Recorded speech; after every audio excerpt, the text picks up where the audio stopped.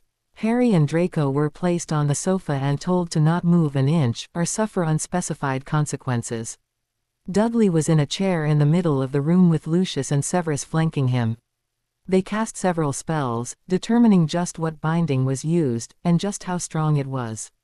They sighed. It was definitely quite strong. It had been cast by Albus Dumbledore, after all. But, luckily, it had been cast when Dudley had been a toddler, and had thinned as the boy grew older.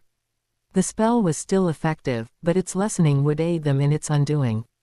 Severus and Lucius conferred and decided on a counter-spell. They both pointed their wands at a nervously sweating Dudley and cast. Religare Ligare. They shouted and cast hard enough to cause a yellowish sparkling spell trail that hid and engulfed Dudley. Dudley stiffened and started shaking, sweat pouring off him even more. It seemed to last forever, although it was less than 2 minutes. Then, Dudley seemed to sigh and relax. Severus and Lucius caught him under both arms and lowered him onto the other sofa. Harry and Draco watched anxiously. Harry was afraid that Dudley might not be able to take such a stressful event. Draco watched, also concerned. Dudley had seemed an all-right sort. He disliked the idea of Harry losing one of his remaining 2 family members.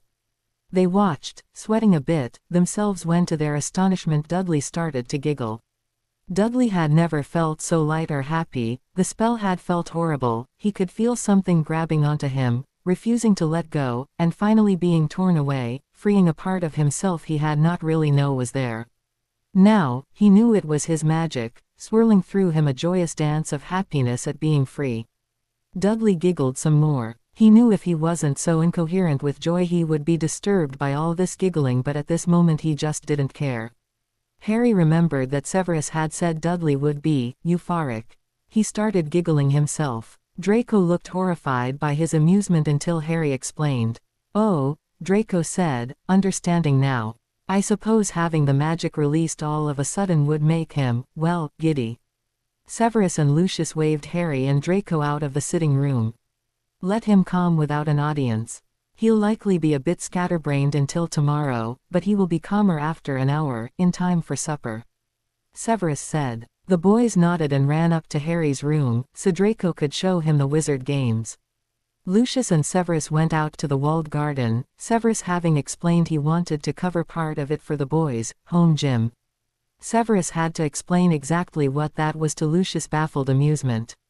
When wizards wanted to exercise they usually played Quidditch or took up things like fencing or more ancient martial arts. Tinker had gone back to Spinner's End, and under cover of a disillusionment charm had demolished the duplex directly behind Severus' house and reduced the brick house to its component parts.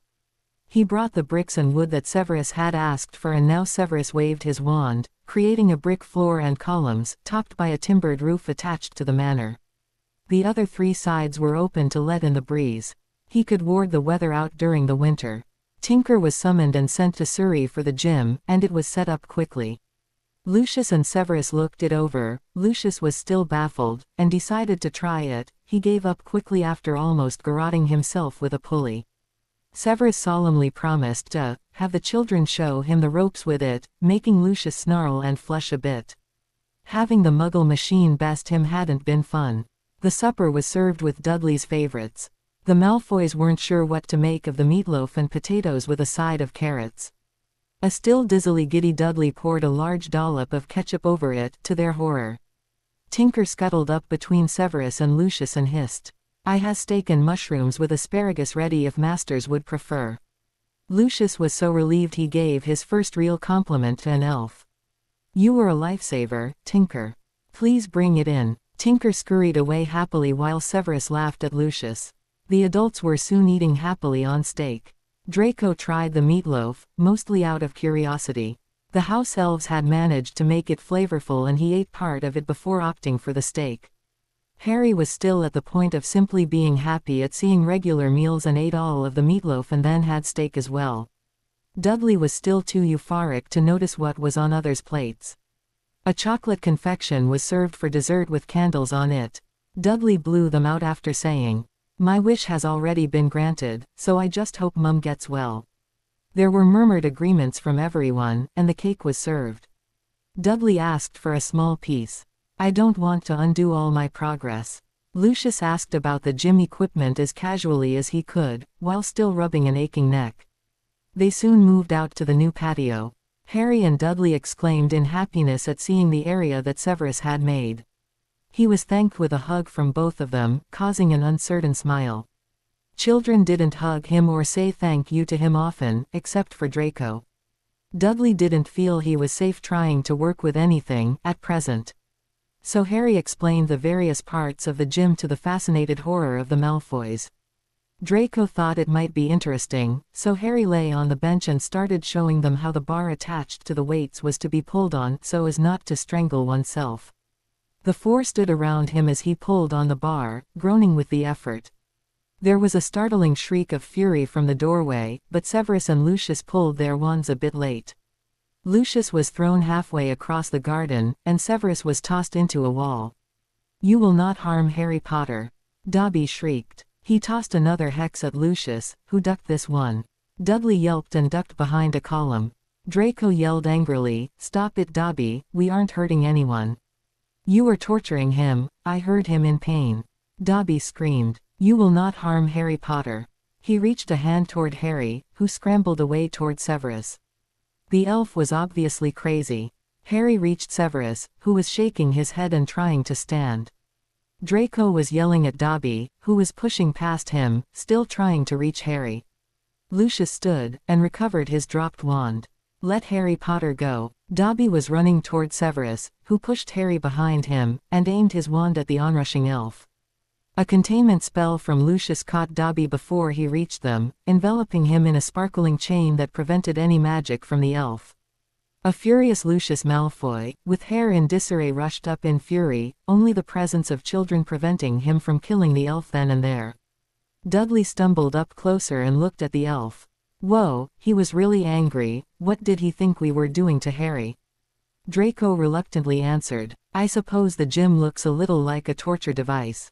Dudley guffawed, "An hour or so on it can feel like torture." Harry looked at his guardian in concern. "Are you okay, Severus?" That was a hard hit to the wall. It was a good hit, but no real damage done, thank you, Harry. Severus was more concerned that the elf had gotten the drop on them, than anything. One simply doesn't expect an attack from an elf. "Well, Dobby, what is your reason for attacking us?" Harry was not being harmed, the Muggle contraption was an exercise machine. Severus snarled at the cringing elf. Harry Potter was not being harmed. Dobby asked, looking toward Harry, who shook his head uncertainly. At this Dobby began some alarming wailing, and started beating his head on a stone column. "Make him stop," Dudley shouted. "Stop it." Dobby whimpered and looked at Dudley in confusion. "What should we do with him?" Lucius asked. "I can further bind his magic, so he can only do chores, but he's becoming more unstable." Lucius really wanted to just put his head on a wall the way the Blacks did. He'd always considered that disgusting, but now he saw the appeal, being attacked by one's own elf, of all things. Severus considered the elf. He thought he was protecting Harry. He said slowly, "Go ahead and bind the magic, we can loosen it when he sees that we are not any danger to him, and he starts to listen to reason. Tinker can oversee him." Lucius cast the binding with glee, and Dobby was turned over to an appalled Tinker. "Well, dinner with you is never dull, Severus," Lucius said brightly. Severus chuckled. "We aim to please, Lucius. Wait until you see tomorrow's floor show, we may invite the dragons." "Well, I have the dubious pleasure of meeting Narcissa at Gringotts first thing tomorrow. If Draco can spend the morning with you, I will return with a certain object for you perusal," Lucius said. Severus sobered immediately. "A good idea, we shall see you tomorrow, then." The Malfoys left with dignity partially restored. Severus shooed Dudley to bed and asked Harry if he was well.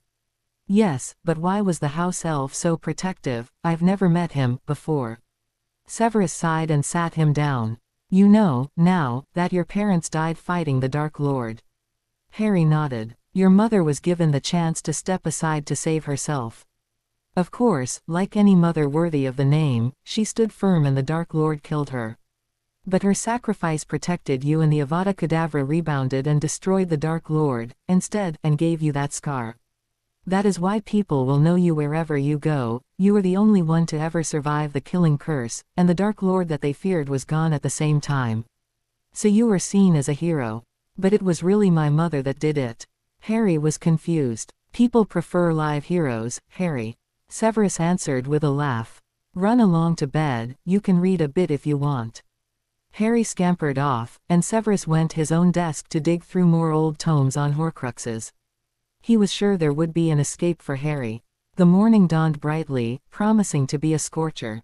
Both boys smiled at breakfast. Yao will be pleased at all the heat. Dudley snickered. Harry just nodded happily and eyed Dobby warily as more bacon was served. Dobby eyed the pair mournfully. Tinker had given him an hours-long lecture on how devoted, the wonderful, clever, potions master Professor Severus Snape was to his wards. Dobby remained only partially convinced. Dobby's old mistress had been a distant cousin of Lucius and had hated him. She had ranted about the Dark Lord and his servants, insisting that Lucius had been one and had laughed hatefully when Lucius had gotten away by claiming the imperious curse. When the old mistress had died he had served the Malfoys with reluctance, and had become more and more unhappy. Now, here he was, serving the great Harry Potter, but he had a friend of Lucius Malfoy as his guardian, and Dobby was afraid for him. He went back to making the hideously strong coffee that Severus preferred with a sigh. Severus stumbled a bit blindly to the table and groped for his coffee cup, bringing it to his lips sleepily. He heard muffled snickering at the same time he realized blearily that the cup was still empty.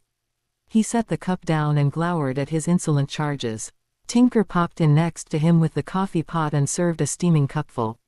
Severus downed the cup gratefully and poured another.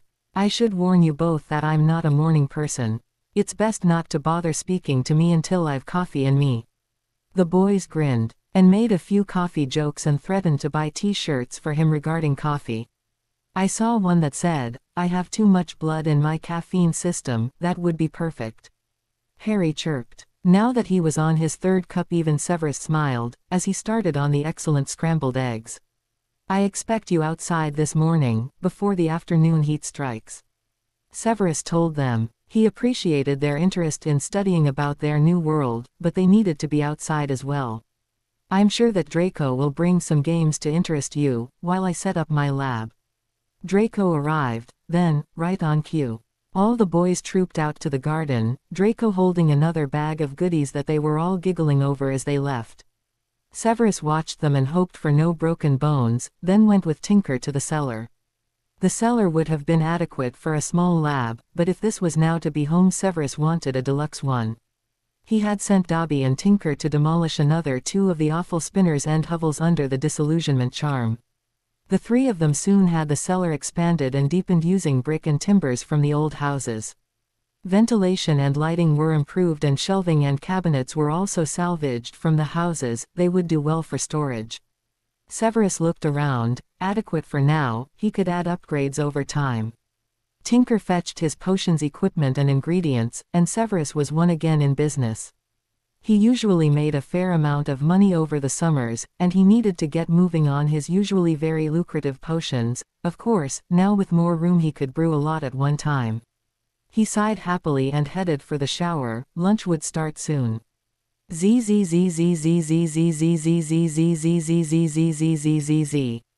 Lucius and Angus stood outside the Black Vault, eyeing Narcissa's nervous attorney.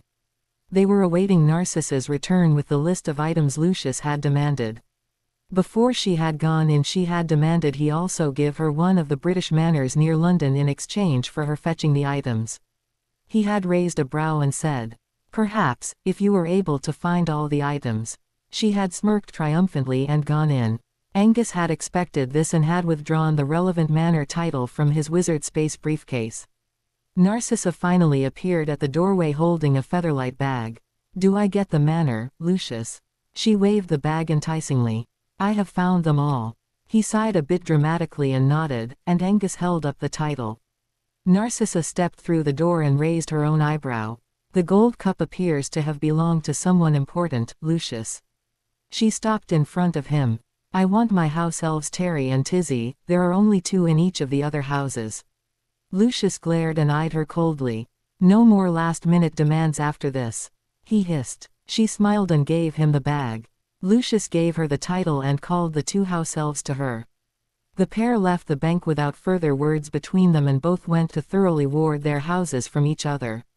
ZZ. While dressing for lunch, Severus considered how quickly to let he supposed she was his girlfriend, know about his wards. They had been seeing each other for years, although they were careful that no one knew about it. He supposed that Lucius knew, but was respecting his privacy in this matter. They had struck a friendship about a year after the war ended. Severus was still having nightmares about his brief stay in Azkaban, before Albus had sprung him and had headed to Hogsmeade for a drink that weekend. She had been out back of the 3 broomsticks, sobbing. She had taken a vicious curse during a raid on Hogsmeade before the Dark Lord had fallen, and after several trips to St. Mungo's the healers had regretfully told her she could never bear children. She had been in hysterics that night because her fiancé, after sticking by her for months, had finally caved to familial pressure to marry a witch who could give him children, and had dumped her that night, just weeks before their wedding. Severus had awkwardly offered her a calming draught, which she had seemed to find a bit funny. They had talked, long into the night, during which she had poured out the whole sorry tale. After that he had found himself seeing her most weekends to talk and reminisce. Their friendship had healed a bit of his heart that had been desperately missing his friendship with Lily. She was different than Lily, and much more accepting of his, admittedly, numerous faults. Their friendship had deepened over time into becoming lovers. They both had careers that took much of their time. He had demands the entire school year, and she had her business. They did vacation together during summer. She had never been out of the British Isles and he enjoyed showing her a bit of the world. In return she listened to his grumbling about students during weekends. He really didn't want to ruin a valued companionship. They had been seeing each for almost a decade, he realized, and as unlikely as their relationship seemed, it worked for them. Perhaps she wouldn't mind being the de facto female figure in Harry's life. He sighed, he may as well get to it. He opened the flow in his bedroom and called for her. "Rosemerta, are you in?" Angus S. watched Lucius and Narcissa leave Gringotts with a sigh of relief. He didn't know why Lucius needed whatever it was in that vault, but he had been prepared to pay an extortionate amount to obtain it. He still had a few things to clear up at Gringotts. Petunia Dursley had made it clear that she wanted everything to be transferred to the wizarding world to be kept safe for Dudley, although at the time she had thought she was dying. Still, since she would likely reside on the reserve, moving it all into Gringotts was a sound idea. Angus opened a vault for Dudley, with Petunia also named on it. As Dudley's guardian, Severus would hold the key for him. With the stocks liquidated and the banks emptied, there was a tidy amount there. Then the more sticky issue was tackled. He sat with one of the managers of Gringotts and turned over a copy of the guardianship of Harry, and asked very politely for Harry's keys. The manager perused it carefully and barked at the assistants. 3 keys were handed to him, with lists of the contents, monetary and otherwise. "We have the key to the Potter family vault, and keys to 2 vaults, one belonging to a great-aunt Audra Peverell, and a third cousin Roderick Potter that he inherited. The key to Harry's personal vault has been held by the headmaster Dumbledore to fund Harry's needs while growing up." The goblin eyed the lawyer's stormy countenance. Funding Harry's needs, indeed, Angus thought. Well, most of that was now in Dudley's vault and, all in the family, as it were. Well, Harry's key needs to go to his guardian, now, if you will arrange it. The goblins chuckled and nodded. "If you would forward all records of the vaults to the Norris accountant firm, they will handle them." The goblins nodded happily. They always enjoyed a potential shake-up between wizards, with all sorts of confiscation and potential for a good fight. They were always disappointed if things were handled peaceably. Angus had already severed Narcissa's access to anything Malfoy, and the divorce papers would be finalizing even now. A good day's work, he thought as he apparated to his office, and all the keys and lists to Potionsmaster Snape.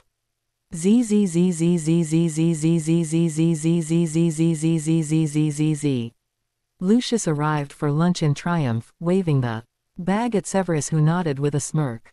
Lunch was served by Tinker, Dobby having opted to continue cleaning the garden, away from Lucius. The boys were sweaty and dusty.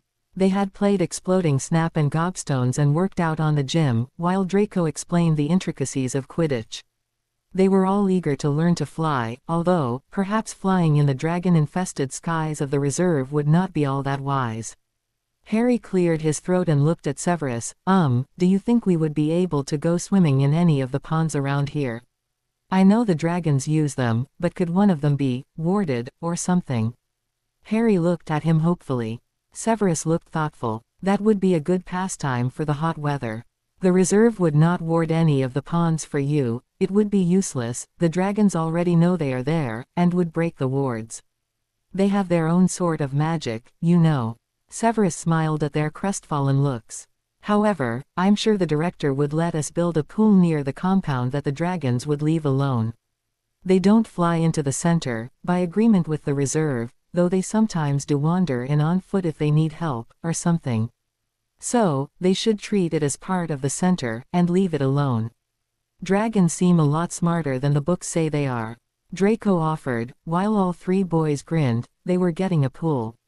Lucius huffed in annoyance. Most of the dragon keepers and dragon riders are reluctant to part with their hard-won knowledge. They do write books about it, but only give copies to others on the reserves. A few of their stories make it outside the reserves, but not all believe them. Most wizards realize that dragons are sentient. They even acknowledge that the riders and keepers do communicate with them, they just don't admit how much the dragons do understand. Lunch ended, and the boys went to design a pool complete with the water slides that Dudley had described and a springboard. Of course Draco suggested cabanas to change in, and some tables and umbrella over lounge chairs, etc. Lucius and Severus tuned that boys out and went to the library and shut the door, and locked it. Lucius levitated the cup out of the bag. In spite of the fact that Narcissa had handled it, they were wary of enchantments. Lucius drew out the diary and set it down on the other side of the table. The cup radiated with almost palpable evil while the diary seemed neutral by comparison. Severus nodded. It was as he suspected, then. They both sat down and pulled the books on Horcruxes to them. They had some reading and casting of spells to do.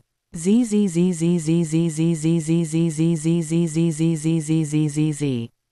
Harry listened to Draco and Dudley and their arguments and plans for the pool. He was happy to be getting the pool, of course. Mostly, though he was just happy. Severus had only been his guardian a week, and life seemed impossibly perfect. Even when grumpy this morning, the worst he'd done was to warn them that he was to be avoided until coffee ingestion had been achieved. He had a brilliant room in a house on a dragon reserve, but best of all he seemed to have a home. The Dursley residence, in spite of the changes those last few weeks, had never been a home. Severus seemed to actually like him. He hoped that would not change. Severus had assured him that this was now his home, and that nothing would change that. He desperately hoped that was true. The afternoon wore on and Draco and Dudley had finally run out of additions to the pool, and they got out more books, and made a list of more books they needed. Lucius and Severus came out of the library just before dinner. We'll go to the Spain, their marketplace in Madrid has a larger selection of what we need. Lucius said, and he and Draco departed for home and dinner. Spain, we're going to Spain.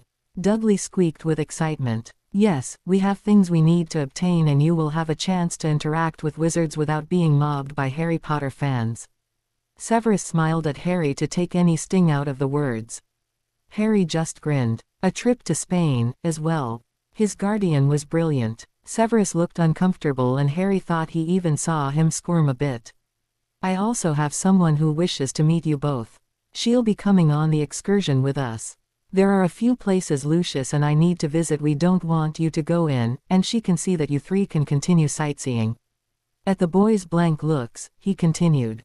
Her name is Rosemerta, she runs a pub in Hogsmeade Village. She's, well, my girlfriend. Ooh, Dudley started to tease, and stopped abruptly at Severus' glare. Is she nice? Harry asked, he thought anxiously. A girlfriend, maybe she wouldn't want him here. She'd likely want Severus all to herself. You'll both like her. She's quite anxious to meet you both. Severus grimaced. He had laid out the whole appalling tale, and then had to make her swear not to go straight to Hogwarts and give Albus the hexing of his life. The trip to Madrid would give her a chance to meet the boys and have a nice time. The distractions of sightseeing and shopping would help overcome any awkwardness, he hoped. Dudley and Harry were finally off to bed, and Severus sipped some tea, and stared at the carefully locked and warded cabinet in the library that currently held the 2 Horcruxes. The book, Horcrux Horrors, he had found in an obscure bookseller's stall in Berlin, had contained a lengthy list of magical miscalculations with Horcruxes. There were an appalling number of things that could go wrong, of course. There was even a mention of a similar problem to the scar that Harry had. Of course the outcome for that one hadn't been pleasant, but it did give Severus some ideas. They needed a plan for the diary, and the dragon's magic had given him some ideas. Spanish wizards were more progressive with their small reserve of dragons. They had a mixed bag of Hebridean blacks and Peruvian vipertooths and a few of almost every other kind. They might have an answer. Yuan had given a letter of introduction when he and Lucius had flowed him during their brainstorming, but no absolute promises of help. They needed to get their plans off the ground. Severus sensed that time was short. Voldemort would start making his move soon.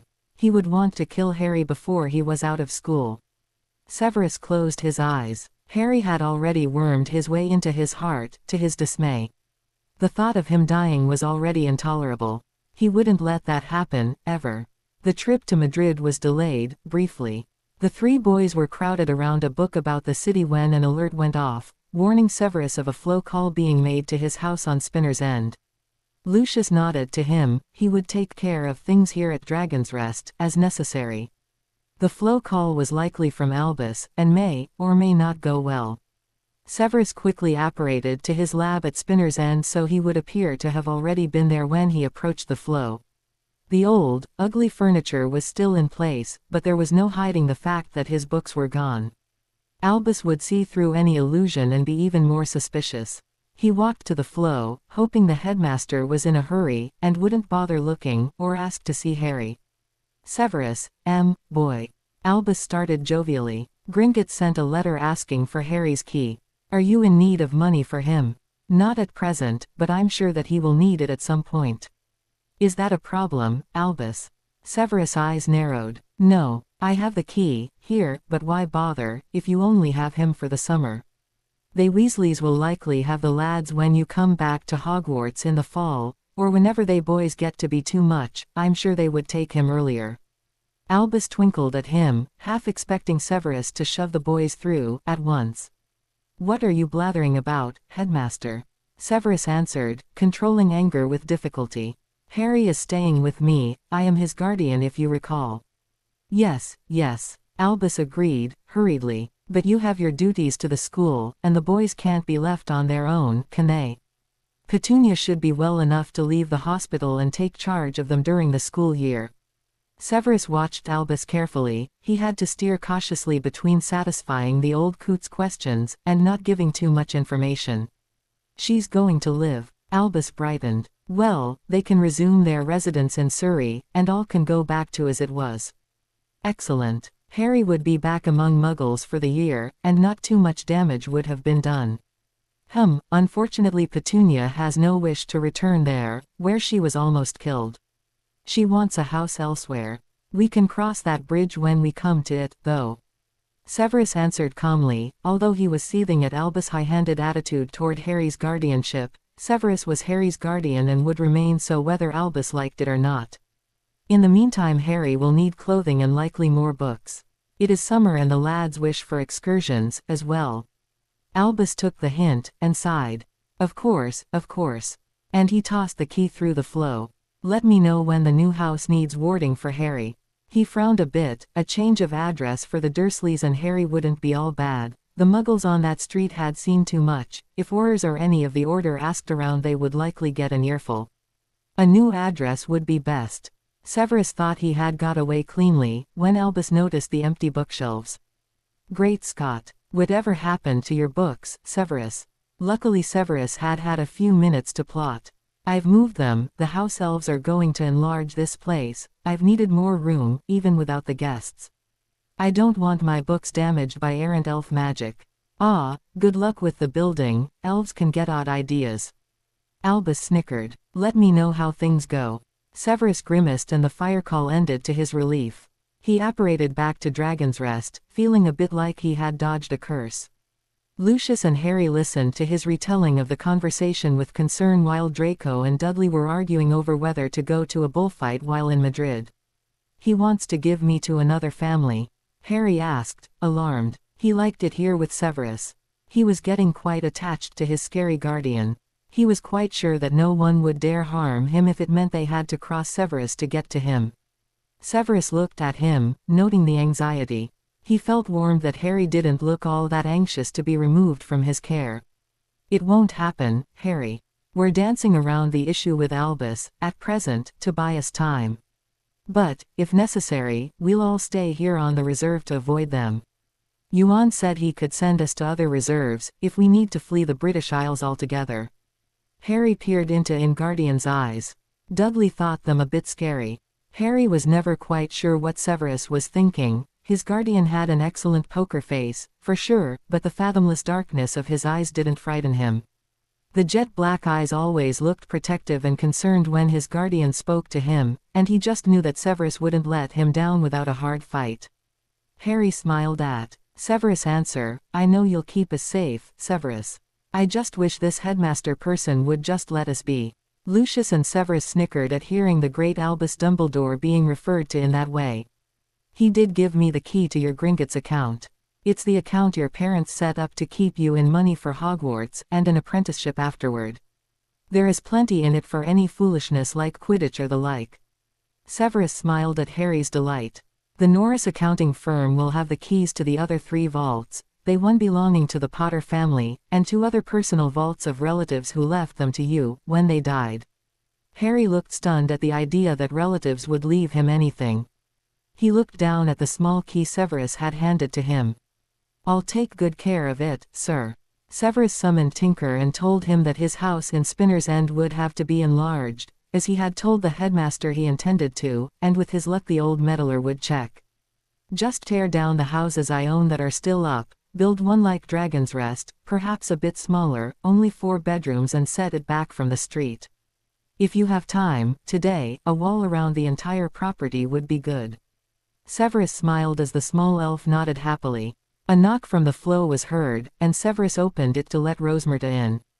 Draco had seen her before on trips to Hogsmeade, but Harry and Dudley ogled her a bit. Whoa, Severus scored a babe, Harry. Dudley whispered to Harry, although he wasn't quiet enough for Severus to not hear him, and it earned him a glare. Rosmerta, allow me to introduce my wards, Harry Potter and Dudley Dursley. Harry, Dudley, this is Rosmerta Christie. Severus eyed the boys sternly while they shook her hand and said there, pleased to meet yous. Rosmerta looked the 2 over. Harry and his cousin seemed polite. Their eyes were full of curiosity, of course. She smiled, they likely wondered about her and Severus. She looked over at her stern lover with a grin. He put up a good front, but she had wormed her way past that, like any good Hufflepuff would. When her fiancé had broken their engagement off, and she had dissolved into tears and misery at her own back door, she had been horrified to be discovered by anyone. But Severus had handed her his handkerchief, and before she had known it she'd poured her heart out. He had sympathized, but offered no pity, to her relief. She had soon looked forward to his visits, and then their dates. She liked his dry, sarcastic humor, and their easygoing relationship with few demands from each other worked quite well. She looked back at the boys with a small grin. Of course, with kids now in the mix, that might need adjustment. At least these didn't require nappy changes. Lucius held out the portkey, a parchment with runes scrawled on it, and they each gripped an edge. Lucius spoke the activation word and they found themselves in a sunny street in Madrid that had wizards and witches chattering and roaming in it. This is Brujeria Rio. It's like Diagon Alley. You can find almost anything you need here, magically. There was a river near here that once had magical creatures living by it.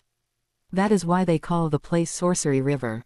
Severus explained. Lucius cast a temporary translation spell on all of them, so speaking Spanish would not be a problem, and agreed to meet for a late lunch at the restaurant next to the Madrid Gringotts branch.